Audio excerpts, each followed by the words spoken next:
Senhor presidente, senhoras deputadas, senhores deputados, caros cearenses, quero iniciar fazendo uso da palavra, apresentando um voto de pesar à família do Dr. Lucildo Leite, da professora Lucélia, pelo falecimento da genitora dessas pessoas ilustres lá de Juazeiro, a senhora Terezinha Ana dos Santos, que após um longo período enferma, hoje foi a óbito e para a tristeza dos seus amigos e familiares. Então nós queremos apresentar nossos votos de solidariedade à família enlutada e dizer que esses momentos a gente sempre passa por uma reflexão muito profunda e é a hora de confortarmos a nossa dor, refletindo em nome do Criador e a certeza de que existe um lugar melhor, onde as pessoas de bem vão estar ao lado de Deus. Presidente, eu quero me referir um pouco a essa questão da saúde. Eu fiquei realmente muito preocupado quando recebi a notícia de que havia uma intenção de fechar a emergência ginecológica, obstétrica do Hospital Geral. Esse serviço de emergência já é uma conquista histórica do povo do Ceará. E hoje se faz um trabalho de ampliação dos serviços de saúde pública. E essa tem sido a política realizada ao longo dos anos pelo governador Cid Gomes e atualmente pelo governador Camilo Santana. Eu já tive a oportunidade de inúmeras vezes fazer a descrição aqui do crescimento dos serviços de saúde no Ceará ao longo desses últimos 20 anos. Eu que sou um médico do serviço público e que conheci duas fases, dois momentos completamente distintos.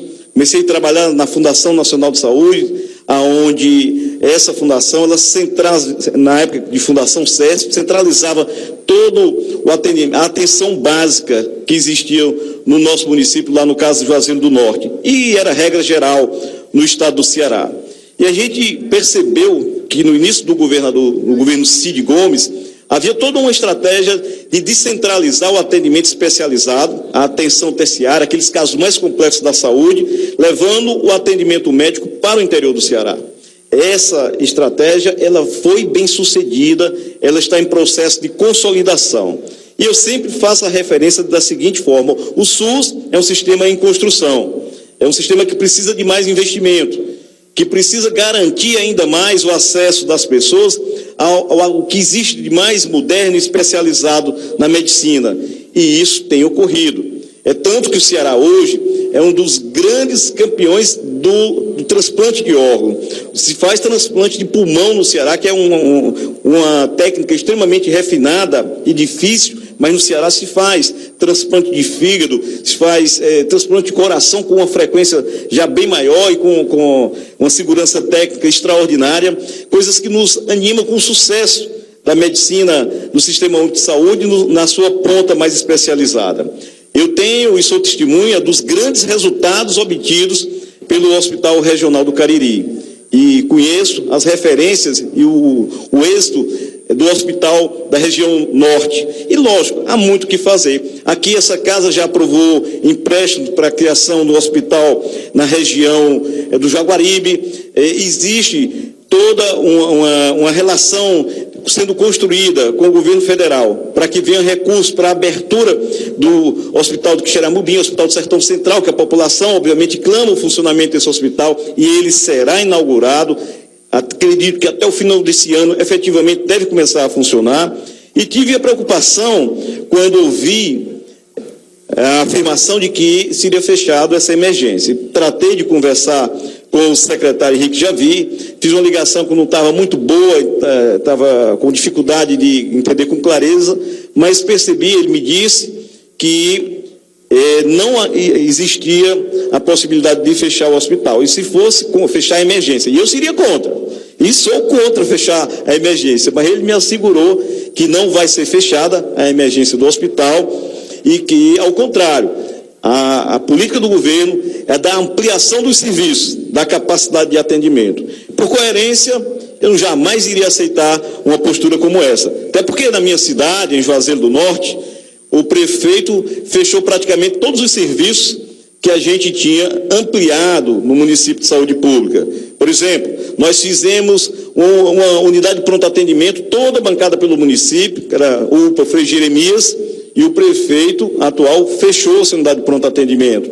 Nós iniciamos o trabalho dos ambulatórios noturnos, que eram 11 ambulatórios noturnos nos bairros mais populosos e mais distantes da cidade, para garantir que a pessoa que adoecesse ali à noite e tinha dificuldade de se deslocar até a unidade de emergência do município, tivesse o primeiro atendimento lá no seu próprio bairro, inclusive com a ambulância disponível para os casos que não fossem resolvidos lá, se deslocarem até a unidade central de atendimento da emergência. E o prefeito fechou as 10 unidades de atendimento. Nós tínhamos 2 atendimentos de emergência pediátrica, um no Hospital Maria Amélia, que foi um hospital comprado na nossa gestão, e um outro atendimento no Hospital São Lucas, que vinha desde a primeira gestão. E o prefeito também fechou esse atendimento pediátrico. Então, numa atitude de descaso com a saúde dos infantes, com a saúde das crianças. E num gesto muito mais ousado e irresponsável, fechou uma unidade de emergência que atendia por mês entre 15 a 18 mil pacientes, fazendo com que essas pessoas fossem obrigadas a se deslocar para o hospital regional, superlotando a emergência do hospital regional, um hospital que foi preparado para atender os casos de extrema gravidade. E superlotando uma unidade de pronto atendimento, uma UPA, a UPA 24 horas, que foi construída no início, na nossa gestão, em parceria com o governo do Estado, e que era exatamente para diminuir a demanda que superlotava os outros serviços. Dentro da minha lógica, para o nosso município lá, seriam necessários ainda mais uma outra UPA. E houve um convênio, essa UPA começou a ser construída na nossa gestão, não foi terminada nesses 4 anos do governo do prefeito Raimundo Macedo, e seria uma UPA tipo 3, com a capacidade de atender 400 pessoas. Qual é a lógica desse atendimento? Você dividir aquela superlotação que existia numa única unidade de saúde em 3 mais novos atendimentos de emergência. Então, essa, para mim, é a lógica que deve ser adotada em todos os casos. E essa, tenho certeza, também é a lógica do governo do Estado, do governador Camilo Santana. É um plano que existe para a saúde pública no Estado do Ceará, que, ao meu ver, é um plano que ele é muito bem pensado e muito bem feito do ponto de vista de estratégia de descentralização do atendimento, e se choca claramente com essa tese, com essa notícia de diminuir um atendimento de uma emergência. E tanto é assim que existe a descentralização desse atendimento terciário através do fortalecimento desses núcleos regionais de atendimento especializado. É o caso do Hospital Regional lá no Cariri, do Hospital Regional da região norte, do Hospital do Sertão Central, do Hospital do Jaguaribe e mais um hospital na região metropolitana aqui de Fortaleza. E ainda mais a ampliação do hospital e do Instituto Zé Frota. O Instituto Zé Frota, ele consolidou-se ao longo dos anos como a maior referência no atendimento de urgência e emergência do nosso estado. Então, hoje, mesmo as clínicas particulares mais sofisticadas, elas não conseguem ter a capacidade, a resolutividade que tem o Instituto José Frota. Isso porque ali reúne o grande número dos especialistas do Estado do Ceará e dos melhores profissionais de saúde do nosso Estado. Eles trabalham no Instituto José Frota e as pessoas sabem que, no caso de um acidente com múltiplas lesões, ali irão encontrar profissionais, os melhores, em cada área a ser tratada.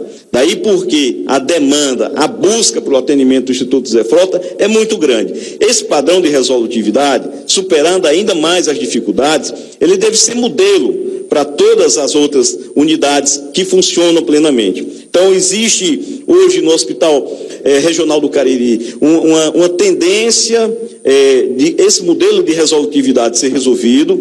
Existem os profissionais que são os melhores daquela região, eles estão aos poucos sendo lotados lá no Hospital Regional do Cariri, e isso é bom porque consegue resolver problemas que antes não eram solucionados e as pessoas morriam por falta da qualidade do atendimento, por falta de equipamento, por falta da presteza do serviço, da rapidez e da agilidade. E, lógico, há muito que melhorar em todos os sentidos ainda. E me preocupa muito a notícia que se consolida a cada dia de que o ministro da Saúde tem intenção de reduzir o teto, o gasto do investimento na saúde. Isso é realmente o que me parece ser o mais grave nesse momento. A notícia, a ideia de criar um plano popular de saúde para começar a legitimar ou fortalecer a cobrança de procedimentos médicos, isso fazendo com que o governo vá aos poucos se retirando da sua responsabilidade de garantir o acesso universal e integral à saúde do paciente. Isso me parece da maior gravidade. Isso sim são as portas abertas para a privatização da saúde e para um abandono completo e a fragilização de um processo histórico que vem ao longo dos anos de fortalecer a saúde pública no Brasil e nos estados e nos municípios. A estratégia adotada de criação dos programas de saúde da família, como sendo a porta de entrada para o atendimento, ela precisa ser bem consolidada. E nisso aí se faz necessário, em primeiro lugar, garantir a remuneração dos profissionais da equipe de saúde, de tal maneira que eles possam se dedicar exclusivamente à atenção básica de saúde.